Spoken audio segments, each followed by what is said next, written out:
Valentine around the world. Valentine around the world. Bombo Radio will give you a glimpse on how Valentine is celebrated in other countries around the world. 사랑해. Eklipade. Я тебя люблю. Valentine around the world on Bombo Radio. Good morning, welcome sa Good Morning Philippines sa Chao Bui Chang, Vietnam. Hello, sir. Mayong aga, sir. Happy Sunday. All right. Good morning, Xin Chao Boy Sang from Vietnam, and good morning, Philippines, Iloilo and Guimaras. Maayong aga, sir. Kamusta? Ikaw dira sa may Vietnam, ano oras dira sa inyo? Kag kumusta tiyempo nyo da? We are late 1 hour from Pinas. Kag kumusta Okay, so late rush hours. So medyo ano pa lang dito ngayon, it is running 8 a.m. Almost 8 a.m. Pansi kita gamay. Isa ka oras man lang. So, Yeah, apan si Kamay. nakapamahaw na si sir? Actually, just wake up. So, wala pa kapamahaw kay, weekend subong. So, kinanglan mag-regain kita sang more strength. Kasi damo klase pag weekdays. Oo. Ano kadugay na ikaw dira sa Vietnam, sir? Oh, I have been living and working in Vietnam for about 18 years. Abaw. Oh, Manog. Debutan ka na sa Vietnam. Ano kitang trabaho ni Sir Rene tara sa Vietnam? Teacher ako din sa Vietnam since 2006. And then natagaan man kita sang pribilehiyo nga magtudlo sang English sa national team sang Vietnam. Abaw, national team sang Vietnam.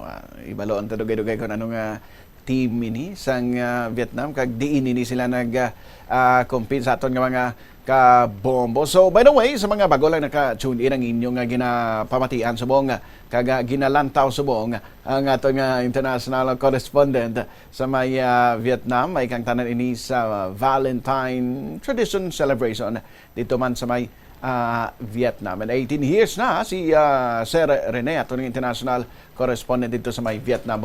Sige, balikan ta si Sir Rene. Going back, sir, national team to clarify sa ano na ganit, sir? Tell us more about sa pag-coach din dito.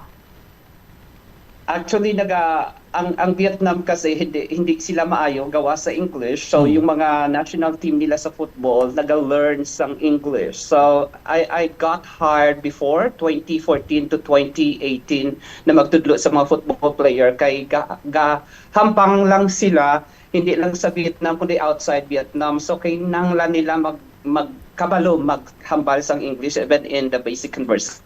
Wow. So, isa ako sa first Filipino teacher doon sa ila. Wow, that's so nice. Ang Vietnam powerhouse team, gini. Wow, maayon kong football. Dari sa may Southeast Asia. Ano kalawig man ikaw nagtudlo dito sa ilang team, sir? 3 years. Tatlong katuig. Okay. And aside from that, ano pa gidang mga natudloan mo dara sa Vietnam sa sulod sang 18 years, Sir Rene? Okay, nagatudlo ako sa isang mga private school, international school, and the same time sa mga English language center. Oh, wow. And kumusta man ang experience? 18 years, fulfilling man? Fulfilling kasi as an OFW kasi may ara kita nga ano mong bisan budlay tapuson anhon ta iporsige tagid ang aton nga mga ginaobra para sa pamilya naton sa Pilipinas. Sige, by the way, sir, taga din dyan ikaw, dyan sa Iloilo? Taga Guimaras ako, taga Guimaras. Taga Guimaras. Oo, nakatudlo man ikaw dyan sa may Pilipinas before ikaw nagkanto sa may Vietnam. I never ever employed in the Philippines. Hindi pa ako na-employed sa Pilipinas sa tanang buhay ko. Diretso na ikaw, dirata na. Sa ano ako nagdirekta? First time ko nag-abroad, South Korea, and then Korea, Vietnam, hasta subong. Okay. Nga may ranking man da. May ranking man da sa Vietnam, sir. Pareho di sa Philippines. Pero taga Guimaras gid ako, taga Sibunag. Rabina, former grandson ni former Emilio Tambalo, SB member. Okay, okay. Sige, sige. Now, kadto kita subong sir kiti 18 ka tuig na daraya sa Vietnam. Paano na mag-celebrate ang mga Vietnamese ang Valentine's Day? Like subong pila kadlaw before sa Pebrero 14, anong mga makitaan mo na nga mga dekorasyon? Mahilig man sila, mag-play sa mga love songs, sa mga radio stations man na dara, or even sa mga sa mga higad sang dalan. Anong mga masami mo ma-observe dara sa Vietnam, sir? Actually, when it comes sa Vietnam, medyo conservative sila when it comes sa sa Valentine's. Pero namo man gihapon naga-celebrar sa sina nga Valentine's. And ang nakita ko lang before Valentine's sa kadamo sang nagabaligya sa mga bulak sa sidewalk. So as in napakadamo sa mga bulak, different types of flowers, sa mga handmade craft of fresh flowers kag fresh flowers kag sa mga plastic flowers kung anong gusto. By far ang pinakapatok dara, sir? Actually, it's depends sa kind of people kung ano ang ilang status ang kabuhi nila. Last for example, sa mga estudyante ko, kasi estudyante sila, so nagapakal sila sa mga handcraft flowers tapos ginahatag sa amon nga mga teachers kag sa mga friends nila. So even though wala ka lover dire, wala ka so makabaton ka gidya sang bulak. First is flowers talaga ginahatag nila, tapos naghahatag sila something sweets. Hindi lang chocolate, basta something sweets. To show na talagang amo na sila ka sweet sa imo. Kadamo magali sa mga lalagawan nga fully decorated nga mga parks and places nga ginakatuan sa mga bisan single ka pwede ka na ikalagaw. Pero mas namig down. Nga puno man sang flowers na yun. Yeah, that's right. Especially in Danang, mayroon isa ka bridge na makita mo dito nga bisan hindi Valentine's kasi damo-damo nga heart nga nagakalabit. Okay. Pinakamalapit gid dara iya, sir. Din gani liwat ikaw dara sir sa Vietnam gid naglawig? Sa Pleiku City ako. Highland siya. May ara siya nga 4 seasons. So may winter. Okay. And then so medyo malamig. About ang mga common man sa mga hotels nga on Valentine's Day dapat siya exclusive na for dating for couples nga gusto avail sa mga mga offer nila on private dinner mga Sir Rene.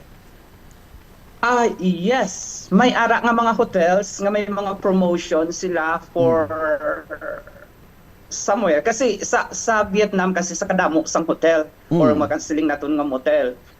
So even though it's not Valentine's, talaga damo-damo sila hotel. Kung makakadto ka mo sa Vietnam, damo-damo ya sila mga hotels. Unlike sa sabi ko mat nga kadamo. So but there's some mga couples. So may ara mga naghahatag sang discount. Bisan sa mga jewelry shop, naghahatag man sila sa mga discount para sa mga couples kung magbakal sang mga gift. Nag-umpisa na subong sir, kati subong February 8 na ang mga umpusili nga mga discount sa hotel, sa ila sales, sa ila nga mga shopping malls. Alright. So ang napakanami subong kay first time sang Vietnam na magsabay ang Valentine's kag ang Chinese New Year, or we could say it Lunar New Year. Sa 14 kasi ang Lunar New Year diri sa Vietnam. So ang siling sa mga estudyante ko, ako kasi hindi ako kabalo kung lantawon ang Chinese calendar, pero siling nila kagabi, siling nila teacher I think the Valentine's cannot be filled this year. It is because of sabay ang Chinese New Year kag ang Valentine's on that day. So masapawan. people just like to focus more sa Chinese New Year kay amo nang ilang kultura git Yes. nga pinakalapa nga holiday diri sa ila ang Chinese New Year or Lunar New Year. Sige, check. Sa aton mga kabombo, dili kita.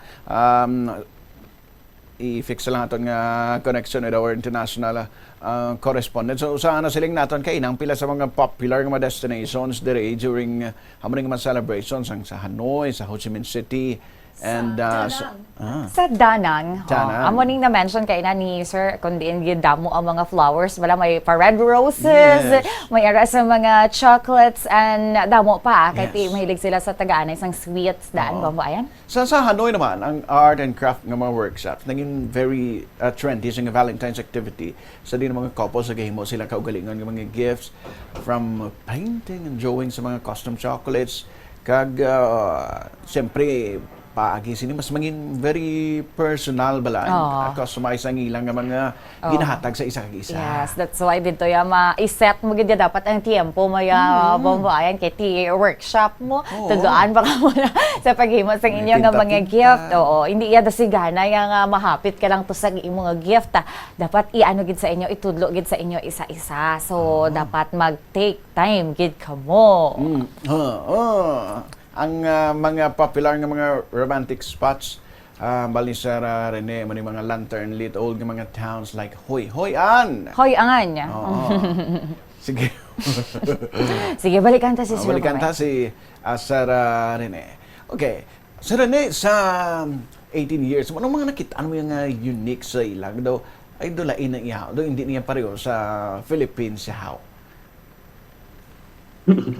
Actually kay ay Southeast Asia man ang Vietnam, pero ang unique sa ila is kasi Buddhist country sila. So ang ilang mga temple talagang napaka nakita naton nga paka cozy talaga kag social yung ilang mga temples kaya the government spend much money para sa amo sina. Kung sa aton church sa ilang mga templo, So, ano mga Tidira- design sa mga templo nila? it's just look like Japanese Oh. sign kasi may ara da nga sign subong nga siling ko daw nasa Japan ako pag nagpakita ako picture pero siling nila Japanese na siya daw ginsunod Japanese nila ang style. Japanese style. Oh, dira sa inyo ya sir. Sa inyo gid nga lugar, daw man dira temples. Yes, amo na di sa lugar namo ng pinakadamo. Ano dang templo nga May masabi mo gamay, na- may dako, tapos nagakadto sila for them to offer, sometimes nagaano sila, nagadala sang mga isda nga buhi, tapos sa tupad sang temple nga na, may ara da nga fund, tapos gina-release na nilang isda nga buhi nga magagmay ginabakalman nila tapos gina-release na nila tapos ang belief nila is maka-release sa mga bad luck sa kabuhi nila. Amo ni siya nga mga kaladtuan kag sa mga amo sini nga mga season. Ano ni siya ginahimo ni siya free or affordable mani para sa mga turista, sa mga maybe sa mga locals dira sir? Yes, it's free. Wow. Hindi dapat bayaran. Bisan yung mga beaches dire wala yasang entrance. So open sa tanan nga tawo.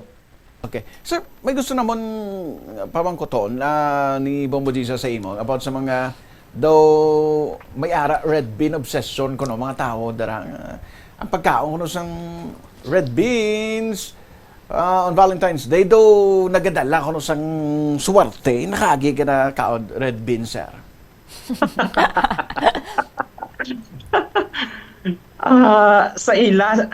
Sa iban siglo nga lugar pero sa amon dire kag bisan sa Ho Chi Minh City sang una 7 years ako dito daw wala man gawa sila ko kabati about sa red beans nga na may yung iba siguro yung iban nga place kasi ang Vietnam is multicultural country naman Yes. Okay. Sige. So sa subong sir anong mga preparations man kiti Hindi man nga para lang sa mga couples, bisan single nga, pwede mag-celebrate sa Valentine's Day. Anong plano ni Sir Rene? Exactly. Actually, subong kay mag-start na ang holiday, as what I said, a longest holiday. Actually, amon tani every time nga nagapuli ko sa Pilipinas, every Lunar New Year. Yeah. So, as what I said, na nagsabay ang Lunar New Year kag ang Valentine's. So, dahil dugay ko sa Pilipinas last year, so kinanglan ko na mag-save money. So, mag-travel na lang sa lapit-lapit nga lugar, nga bansa or nga country about Vietnam. Kasi kung mag-stay ko sa Vietnam, boring yung Chinese New Year. Masiling ko lang boring gawa para sa akon.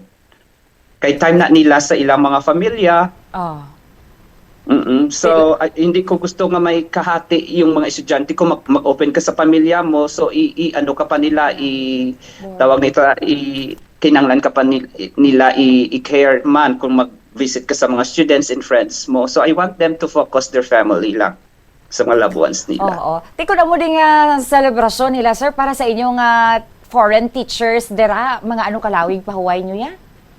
15 days to 1 month. Sa amon nga school, 15 days kami free kasi private school.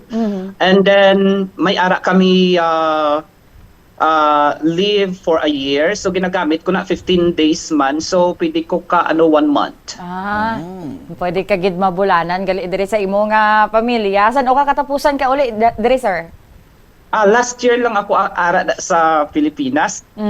So, the longest holiday kasi nagpahuway ako, 3 months ako dira sa Pilipinas until nagbalik sa Vietnam. Oo. By the way, dira sa Vietnam, ano sa high school, elementary imong ginatudlan, sir? Ay, nagatudlo ako elementary to high school. Okay. Sige. Paano mag-greet Happy Valentine's Day dara sa Vietnam?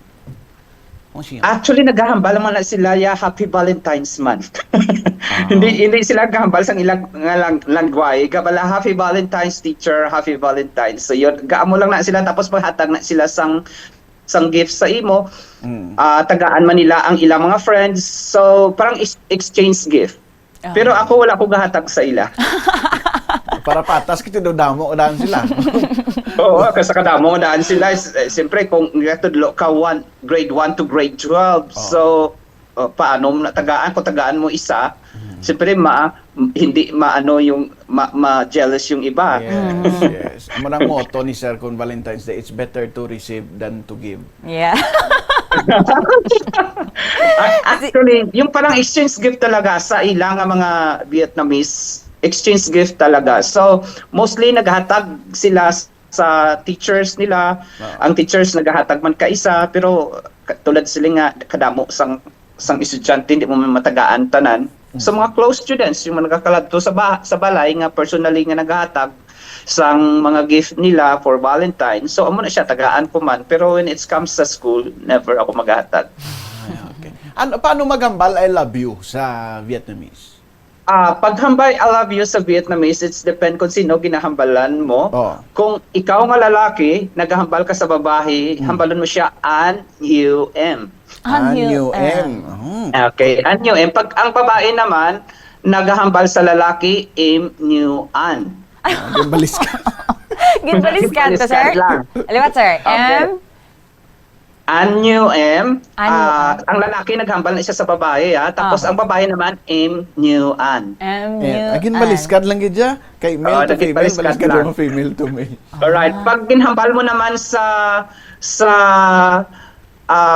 nanay mo, ginahambal naman na siya nga kung hambalon mo siya sa nanay mo or sa parents mo, M naman siya or kong yo ma or da. Ang ma is mother, ang da father. Mother, yeah, ma. Kung yuda. Kung ang nanay naman ang mahambal sa bata, biya, sir? Me, you, kong. Oh my God. Nag-joke ko na. Abi ko, wala na. Tanan kita galilan na. Kita galilan. Kulang kanding maghambal I love you. So sa kadamo ay isang ilang paghambal mo I love you, sa kadamo depende kung sino ginhambalan mo. Mayari man kung ang younger person to older sister, M torongchi Oh, sakto, sir. Iba na. Oh, Pero daw wala, yang... gawa gahambal yung mga younger brother to older sister. Ay, kadamo. Like that.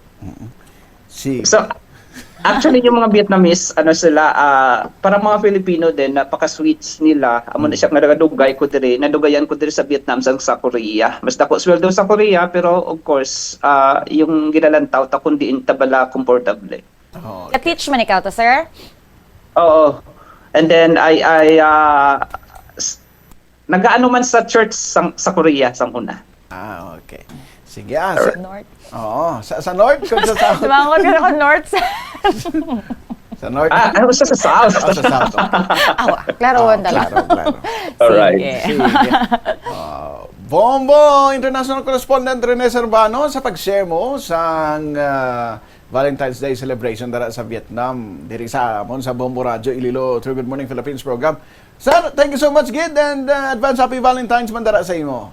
Alright. Happy Valentine's man sa inyo tanan dira. Okay. Thank you, goodbye. sir. Happy Sunday. Yeah, my pleasure. Saran, and there avid ka Bombo aton nga una pa lang nga Valentine around the world segment diri sa Good Morning Philippines. Okay, wala. Sige. Oh, sige. Ari. Sa pagpanumbalik sa Good Morning Philippines, Bambagan. Oo. Aton nga magkaupod ang bisita naton nagikan sa Iloilo Provincial Treasurer sa office.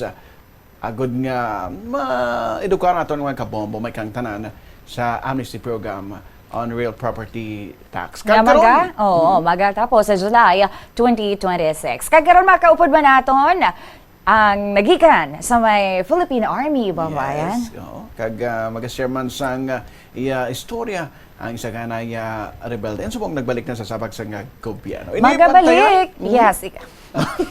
Go mo, Tisa. Wala tayong winner today.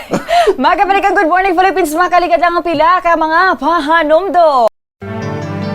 Valentine around the world. Valentine around the world. Keep tuning in to find out how Valentine is celebrated in other countries. Valentine around the world on Bombo Radio.